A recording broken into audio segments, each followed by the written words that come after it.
Welcome to the Connected Leaders Academy virtual conference designed to reshape your vision of transformation.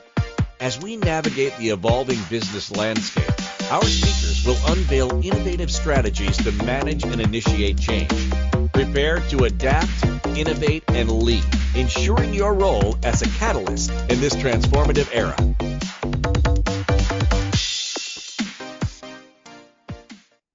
Both of our parents are divorced. Let me be clear, both sets of our parents are divorced. We don't actually have the same parents. That'd be a little weird since we're actually married and not brother and sister, which is actually really important context for the rest of our talk. I even have a set of divorced grandparents. Now, who do you know over 40 who has divorced grandparents? And with those relationship role models, you will not be surprised to learn that we've also had our own struggles in relationships. I myself have been divorced. I was cheated on and stayed single for 10 years. Completely threw in the towel. I was done. So the question we have for you is, how excited are you to have two people with those track records talking to you about how to build a thriving marriage that is the rocket fuel for your business and the big life that you are creating? Hopefully you're as excited as we are today. Because even though that is where we came from, that is not where we are now. And the really cool part is if we can do it, and that's where we started, the truth is that anyone can do it. And we're going to tell you what we did and how we did it. We're Meredith and Craig, and today we are relationship coaches.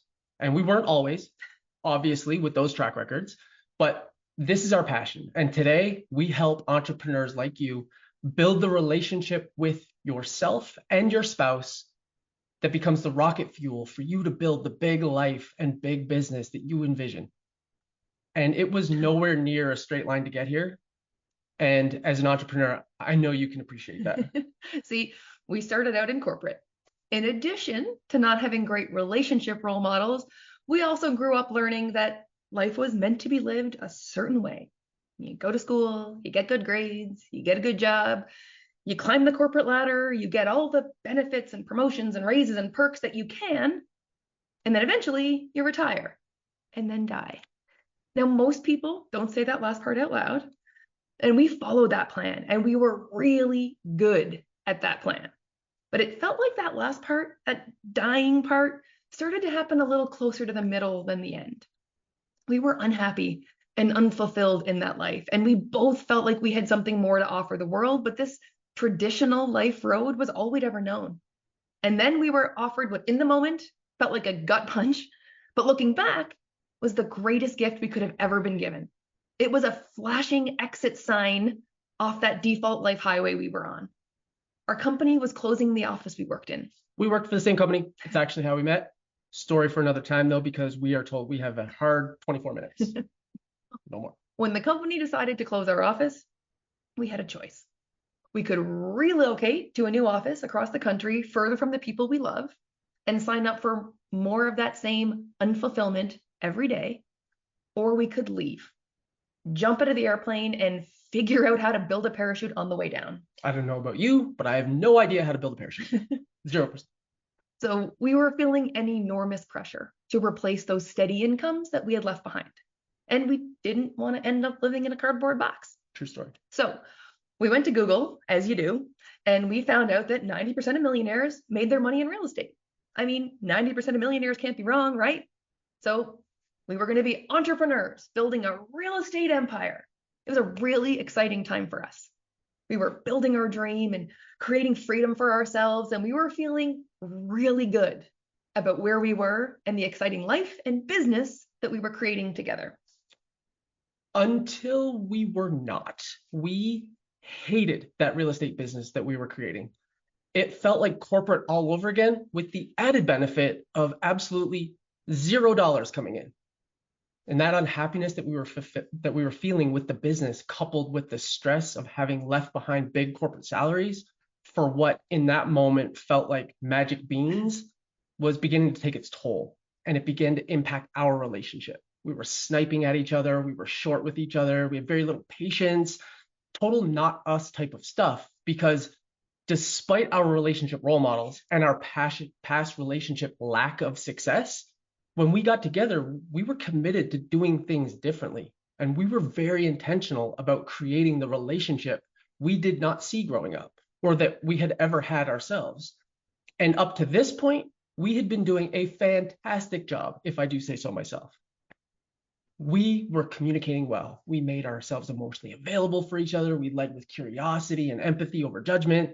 We made quality time and having fun non-negotiables. But now with the stress of those decisions that we had just made, we were sensing cracks forming in that foundation. And so we threw the challenge flag. And my sports fans know what I'm talking about. In the NFL, American football, the coach can throw a challenge flag to ask the ref to take a timeout and review the call on the field to just make sure it was the right call. And that's something that we've implemented in our marriage. So we threw the challenge flag so that we could pause and reevaluate the decision that we had just made to start this business that we were learning now that we hated. And we learned a couple things. The first thing we learned was we didn't actually know what we wanted. We knew what we didn't want, but that's not enough to map where you want to go. You also need to know what you want. And we hadn't done the work to understand what we wanted or who we wanted to be or what our gift was that we wanted to offer the world. See, we were chasing money. And as you know, when you chase something, it runs away. So we were completely out of alignment. And the clearest way we knew that was the impact it was having on our marriage. And that was just a non-starter for us. It's always us over everything else. So in that moment, we decided to stop chasing money and go on a journey for answers. And we deep dove on personal growth. We read all the books. We listened to the podcasts. We took the online trainings. We went to the in-person events. And it was actually at an in-person event where the host came up to us and said, "Hey, I've been watching you guys, and it looks like you're helping a lot of people. Have you ever considered coaching?" And we hadn't. We didn't even know that that was a thing, to be honest. And then he asked if we would be interested in speaking about relationships on stage at his next event. That was a big moment for us. See, we had always known that our relationship was our superpower for us. Yep. It had never occurred to us that it was our superpower, our gift to help the world. So something clicked in that moment. And as scary and uncomfortable as saying yes to that opportunity was, we leaned into it because that's what all those personal growth books we've been reading said to do. Lean into the discomfort. That's where the growth happens. So we leaned into the discomfort. And like we said before, we had been super intentional about doing relationships differently when we got together. But we had never really codified what we do or followed a formal process of any kind. We were just learning from past mistakes and doing things differently. But if we were going to help other people, we were going to need to better understand what we actually do and why it works. So giving that talk forced us to dig into what we've done, what we do to build an indestructible foundation, a foundation that has gotten stronger from jumping out of airplanes without parachutes, building and failing with several businesses, bad business deals that cost us hundreds of thousands of dollars, and launching a successful coaching business that has now helped hundreds of people. And through all of that, our relationship has not only survived, it has thrived. We are closer, we're more bonded, have a deeper emotional and physical intimacy than we've ever had before. And it is the engine that has propelled us to build this successful business and get in the best shape of our lives and be our healthiest yet in our 40s. And we do not say this to brag. I promise we say this to inspire because like we said earlier, if we can do it, literally anyone can do it. We are not special. So what did we do? What do we still do? Honestly, we do a lot of things, more than can be covered in one talk or a few book chapters. But what we thought would be most helpful for you in the time that we have together today is to talk about the one place we see most couples struggle, especially couples where at least one of you are trying to build a business. See, the ones who are struggling the most in their business and in their relationship are trying to play a team game on single player mode. And that's the quickest way to disagreement, disconnection, and resentment. Because think about it. When you're playing on single player mode, you're not sharing your thoughts, feelings, fears, desires with your partner. You're not checking in to see how they're doing. You're more concerned with how you're doing and how to grow your business. You're living your life on an island, and at best, you're telling your spouse about your experiences after the fact, and at worst, keeping it all bottled up until it eventually boils over in frustration. But that's not why you join forces and do life with another human. You join forces because as a human, you're a social creature. You join forces to experience this world with them, to actually do life with your best friend, your partner, your teammate. If you think about it, life starts out as a solo journey. It's about you as an individual, as you begin to get your feet under you and discover who you are and what you want in life. But at some point, you decide to join forces and take that journey through life with another soul. You take the me to a we. And marriage is the ultimate team sport. And the longer you continue to play it on single player mode, the harder it is to win that game. The quicker we can go from me to we, the smoother that journey is, and the more successful you'll be. Plus, your marriage is the foundation for everything else you build in your life, especially your business. If that foundation has cracks or it's feeling shaky, then your business won't thrive, and neither will your relationship. Your relationship will crumble under the weight of the stress that comes with entrepreneurship. So the quicker we make your team unstoppable, the more stable that foundation will be for your business and for that big, beautiful life that you're creating. So how do we take it from a me to a we? Or how do we create an unstoppable team? Well, great question. We're going to share with you the 5 rules to be an unstoppable team. So a client of ours is a stay-at-home mom with 3 kids, and she makes sure everything is taken care of on the home side so her husband can go out and create business so that they can live their dream of total freedom while owning a farm-to-table homestead. They want to have land where they can grow everything they will eat. That's their dream. And the thing is, as he is going out and having meetings and talking to clients and making connections and generating revenue for the family and their dream, she was stuck at home in a comparative reality. She thought that his contributions were more important. His contributions were getting them closer to their dream, and that she wasn't doing enough. She didn't see her contributions as getting the team closer to their goals. And this was causing resentment and arguments and hurt feelings and disagreements in their marriage. And so we helped her reframe it so she could see it differently, because without her taking care of the house and the kids and the chickens, he wouldn't be able to go out and do what he does, because they're a team. And together, they're moving closer to their shared goals.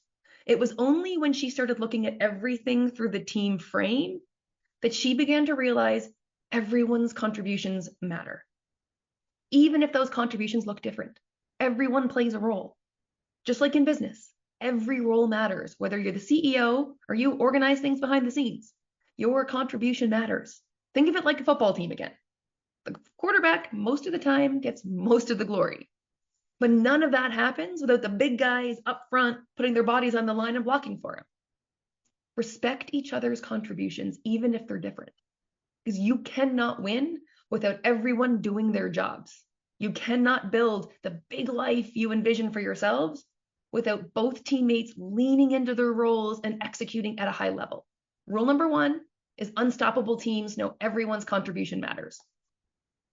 When we left our corporate jobs, we vastly underestimated the amount of personal growth we would have to do to be successful. In corporate, you can be successful and move up the ladder without ever really having to deep dive on your own growth. In entrepreneurship, the success of your business is limited by your own personal growth. If you're not growing, your business won't either. So entrepreneurs are usually pretty invested in their own growth, and it's probably why we're all here on a Saturday, right? And in your marriage, if one of you grows and the other chooses to remain the same, you're literally growing apart.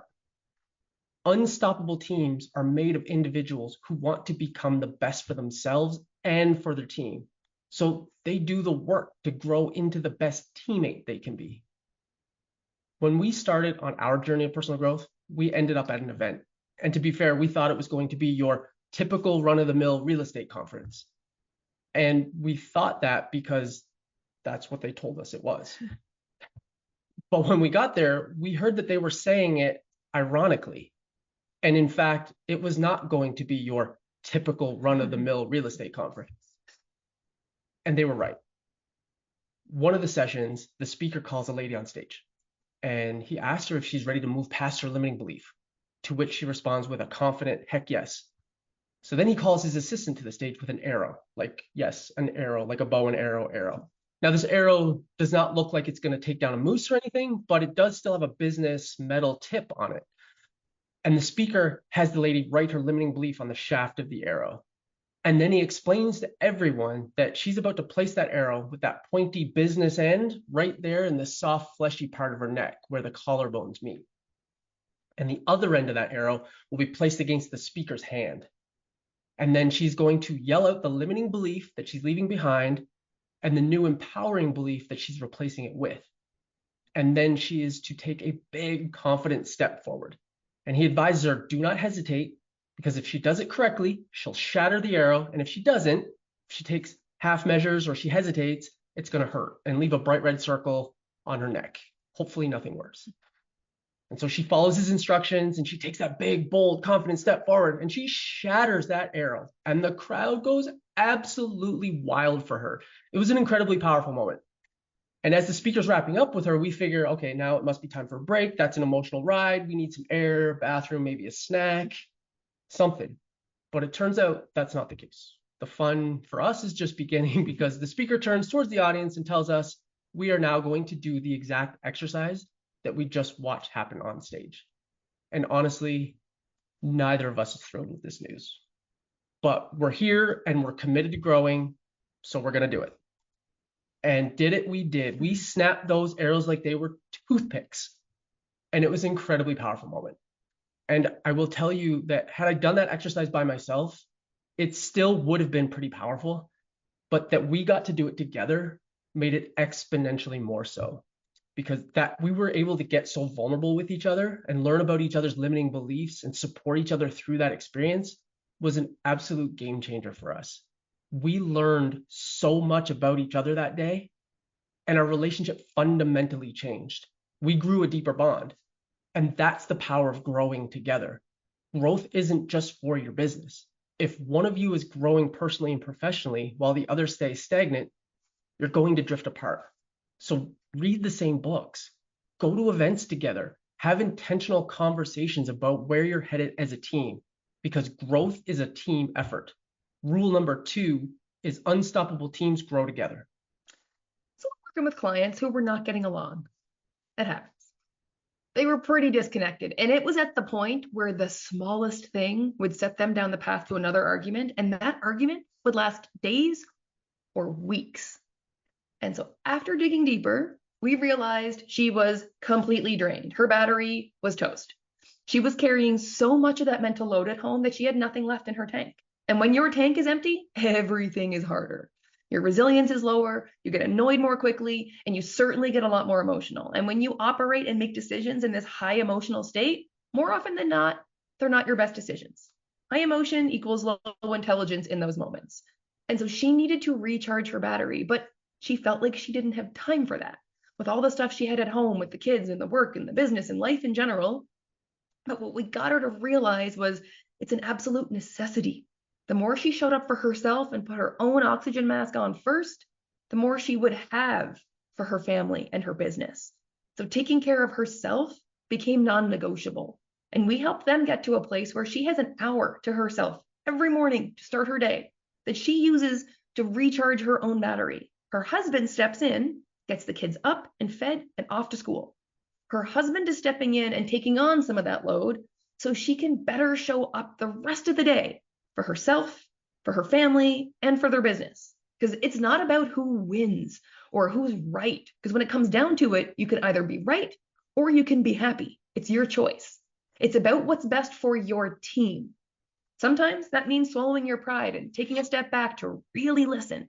Maybe it's about getting up with the kids so your spouse can get some valuable alone time. You wouldn't ghost your customers or skip any important meetings at work. So don't do it in your marriage. Show up every day for the little things and the big things, because it's consistency that builds trust. Your connection does not die from conflict. It dies from neglect. You have to show up and be intentional and put in the work every day. If you see your teammates struggling, check in on them from a place of love. Pick up the slack. Rule number 3 is unstoppable teams show up for themselves, for each other, and for the team every day. We were at a game night with some friends not that long ago, and there were no designated teams. It was an every person for themselves type of game. And we're both incredibly competitive people. And as we're playing the game, it was coming down to the end, and Mare was getting close to winning. And when the other players saw this, they started to work together to not let her win, because that meant game over and the rest of us would lose. So they tried to recruit me to join their pitchfork gang. And I decided to do the exact opposite. I made moves that would actually benefit Mare, and I caught a lot of heat for it. They tried repeatedly to get Mare and me to go after each other in this game, and we would not budge. And they couldn't believe that I was willing to sacrifice my best interests and lose so that she could win. But what they didn't understand is that when my wife wins, I always win. And here's what we know and tried to get across to our game night friends is the way you show up in the small moments determines how you'll perform in the big ones. So don't wait for a crisis to start putting in the effort. Build those habits now. Unstoppable teams show up for each other in all moments. And when the big moments happen, the muscle memory is there. It's you versus the world in the big moments. So don't compete against each other and build the habit that it's you versus your spouse in the small moments. You fall to the level of your habits. It's always both of you as a team versus the world, together versus the problem. Rule number 4 is unstoppable teams practice how they play. So we have married friends. To be super clear, not clients. They argue about money a lot, but it's not the fact that they don't have enough or how they spend it that causes the problems. It's that one of them always holds it over the head of the other that they make more money. And therefore, to offset that imbalance, the other one needs to do more around the house. This is called scorekeeping, and it is toxic in a relationship. It builds resentment and it erodes trust. Please do not do this. Now, our friends know what we do, but we also make it a habit of not coaching without permission. And we cannot and will not talk anyone into their own future. There are just too many people who want our help for us to waste valuable time trying to convince someone to step into their future. Our friends are competing against each other. They're trying to win at the expense of their spouse. When you play that game, the outcome you're hoping for is to win, which by definition means you're hoping that they lose. That puts you on opposite sides. And like we heard a minute ago, when your spouse wins, you win. Always be on the same team. Rule number 5, unstoppable teams don't beat themselves. So to recap, the 5 rules to be an unstoppable team. Unstoppable teams: 1, know everyone's contribution matters. 2, grow together. 3, show up for themselves, each other, and the team every day. 4, practice how they play. And 5, don't beat themselves. Operating from this team frame is critical because here's the truth. Your marriage will either be the engine that drives your business forward or the brakes that keep it stuck. If you want to build something extraordinary, you have to prioritize your marriage. And the good news is if 2 people who started where we did can figure it out and help others do the same, you can absolutely do it too. We promise. So what's your next step? Maybe it's asking your partner tonight, how can we be better teammates for each other? Or maybe it's committing to one of the 5 rules to be an unstoppable team. If you follow the 5 rules to be an unstoppable team, guess what? You become an unstoppable team. You free up your energy. So instead of focusing every ounce on a struggling marriage, you can now direct it all towards your business, your goals and dreams, and your partner has their energy available to do the same. It's not a 1 + 1 = 2 equation. It's exponential. 1 + 1 actually equals 1,000 in your relationship. You now have an exponential energy source propelling you toward your big goals and the big life you envision for yourself. That's what's possible when your relationship foundation is solid. Everything you build on top can withstand the craziness that entrepreneurship is going to throw at you, because I promise it's coming. When your marriage thrives, your business thrives. And when you're building your life as an unstoppable team, there's nothing you can't achieve. That's it for us. If any of this landed for you, we'd love to connect. You can follow us at Meredith Craig on all the places. Thank you for participating in today's enlightening session. As we transition to our next expert, remember that each strategy and insight is a step toward becoming a transformative leader in your field. Visit connectedleadersacademy.com to stay engaged and informed. The journey of change is ongoing. Let's move forward together.